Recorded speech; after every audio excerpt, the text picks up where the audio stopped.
নতুন দল ঘোষণা করতে চলেছেন হুমায়ুন কবির। প্রস্তুতি প্রায় শেষ পর্যায়ে। নতুন দল ঘোষণা করতে চলেছেন আপনি। আগামীকাল অনেক আগেই আমি ঘোষণা করেছিলাম যে 22শে ডিসেম্বর সোমবার।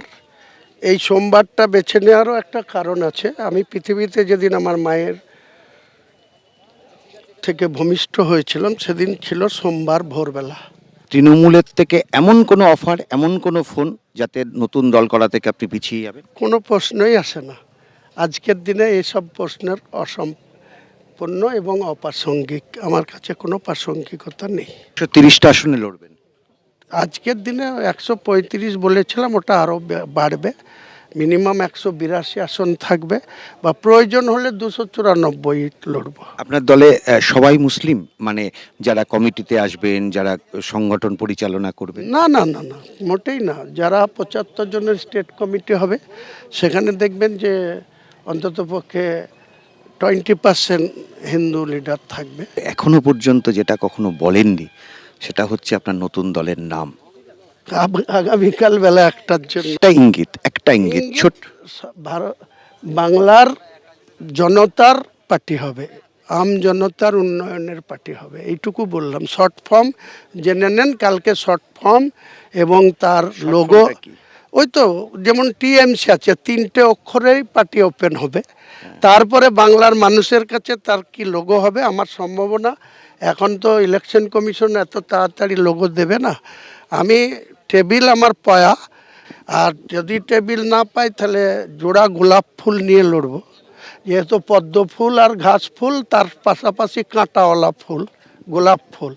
কোন ফুলে মানুষ বেছে নেয় সেটা আগামী দিন হবে। তৃণমূল শব্দটা থাকবে না না, মোটেই না। কংগ্রেস শব্দটা থাকবে? কংগ্রেস শব্দও থাকবে না, কিন্তু পতাকার রংটা ন্যাশনাল পতাকার কাছাকাছি থাকবে। টিএমসির যেমন আছে, কংগ্রেসেরও যেমন আছে, আমার পতাকার রংটাও ঠিক ওই রকম টাইপের থাকবে। ক্যামেরায় শান্তনু দত্তের সঙ্গে রাজীব চৌধুরী এবং উজ্জ্বল মুখোপাধ্যায়, এবিপি আনন্দ, মুর্শিদাবাদ।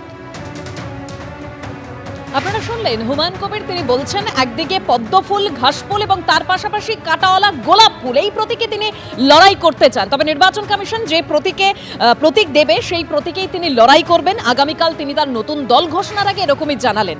আর তার যে কাল নতুন দল ঘোষণা হতে চলেছে তার জন্য অবশ্যই মুর্শিদাবাদে যে ফ্লেক্স পোস্টার পড়েছে সেই ছবি দেখাবো। তবে হুমায়ুন কবিরের এই যে দল ঘোষণার আগে তিনি যে বক্তব্য রাখলেন তা নিয়ে সুজন চক্রবর্তী, সিপিএম এর কেন্দ্রীয় কমিটির সদস্য, কি বলছেন শুনুন। তিনি এখন দাবি করেছেন তিনি দল করবেন, সে অনুযায়ী সবাইকে চলতে হবে। মানুষের কাছে আবেদন করেছেন টাকা দিলে হবে না, ভোট দিতে হবে। ভোটের জন্য ব্যবহার করা মসজিদ রাজনীতিকে, মন্দির রাজনীতিকে, এটা ভয়াবহ। বাবরি মসজিদ করছে, অতএব ভোট দিতে হবে। আমি বলছি খুবই দুর্ভাগ্যজনক।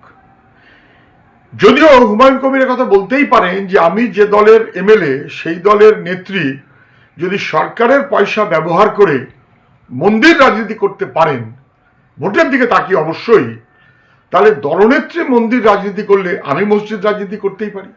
তৃণমূল তো, তৃণমূলের থেকে যা নেত্রীর কাছে শিখেছেন সে অনুযায়ী হুমায়ুন কবির হয়তো চলছেন, কিন্তু এটা বিশ্ববৎ বিপজ্জনক।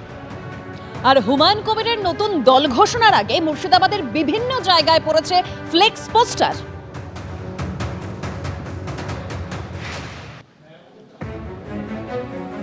রেজিনগরের ছবি দেখতে পাচ্ছেন, হুমায়ুন কবিরের পোস্টার পড়েছে। আগামীকাল তিনি দল ঘোষণা করতে চলেছেন, তার আগে মুর্শিদাবাদের বিভিন্ন জায়গায় ফ্লেক্স পোস্টার পড়েছে এবং তিনি বলছেন যে তার দলের যে নাম হবে সেই নামের চমক থাকবে, 3 অক্ষরের নাম হবে। আমাদের দলীয় পতাকা, জাতীয় পতাকা ও তৃণমূলের পতাকার মতো দেখতে। এবং তার নতুন যে দল ঘোষণা আগামীকাল, তার আগে মুর্শিদাবাদ জুড়ে বিভিন্ন জায়গায় ফ্লেক্স পোস্টার পড়েছে হুমায়ুন কবিরের নামে। 12 নম্বর জাতীয় সড়কের ধারে বিভিন্ন প্রান্তে এইরকম ব্যানার পোস্টার পড়েছে, যেখানে একবারে হুমায়ুন কবির যে নতুন দলের সূচনা করছেন সোমবার দিন 22শে ডিসেম্বর, সেই বিষয়ে কিন্তু একেবারে প্রচার চালানো হচ্ছে। এবং এক্ষেত্রে উল্লেখ করা হয়েছে যে জনসাধারণকে জানাচ্ছে নতুন দলের সূচনা হচ্ছে এবং সেই জায়গা হচ্ছে বেলডাঙ্গার খাগড়ু পাড়া মোড়। এবং সেখানে একেবারে 22 তারিখ সোমবার দিন সকাল 11টার সময় তার যে নতুন দল ঘোষণা হবে সেই রকম কিন্তু বিভিন্ন যে প্রান্তগুলো রয়েছে সেই জায়গায় জাতীয় সড়ক সড়কের ধারে এরকম ব্যানার পোস্টার পড়েছে। হুমায়ুন কবির ঘোষণা করেছিলেন বাবরি মসজিদে ভিত্তি স্থাপন এবং তারপর দল থেকে তাকে সাসপেন্ড করা হয়। তার পরবর্তীকালে দেখা যায় যে হুমায়ুন কবির একেবারে বাবরি মসজিদে ভিত্তি স্থাপন করলেন এবং এর পরবর্তীকালে হুমায়ুন কবির জানিয়েছেন যে আগামী দিনে তার নতুন দল নির্বাচনও লড়বে এবং সেই মতো সোমবারের দিকে তাকিয়ে রয়েছে হুমায়ুন কবির ঠিক কী জানায়। ইতিমধ্যে যে প্রস্তুতি সেই প্রস্তুতি শুরু হয়ে গেছে 22 তারিখ হুমায়ুন কবিরের নতুন দল ঘোষণা করার আগে। ক্যামেরায় প্রবীরদের সঙ্গে পার্থপ্রতিম ঘোষ, এবিপি আনন্দ, মুর্শিদাবাদ। মুর্শিদাবাদের তো একটা ইতিহাস আছে যে বাংলা, বিহার, উড়িষ্যা পরিচালনা হতো এই মুর্শিদাবাদ থেকে, যেটা লালবাগ শহর বা মুর্শিদাবাদ। তো সেই মুর্শিদাবাদ থেকে আগামী দিনে একটা আবার নতুন ইতিহাস হতে যাচ্ছে। মানুষের বাউন্সার থাকবে। মুর্শিদাবাদ সহ বাংলার যারা অবহেলিত, লাঞ্ছিত, বঞ্চিত, অবজ্ঞা যাদের কাছে প্রতিনিয়ত শাসক দল করেছে, সেই সব মানুষের কাল উপস্থিতি থাকবে। আমি বলছি, বাংলার রাজনীতিতে কোনো রাজনৈতিক দল যে সবাই যে ভিড় বা যে মানুষের উপস্থিতি করতে পারেনি, সেটা কালকে আপনারা দেখতে পাবেন। এটাই আমার বাউন্সার, এটাই আমার চমক। এবিপি আনন্দ, এগিয়ে থাকে, এগিয়ে রাখে।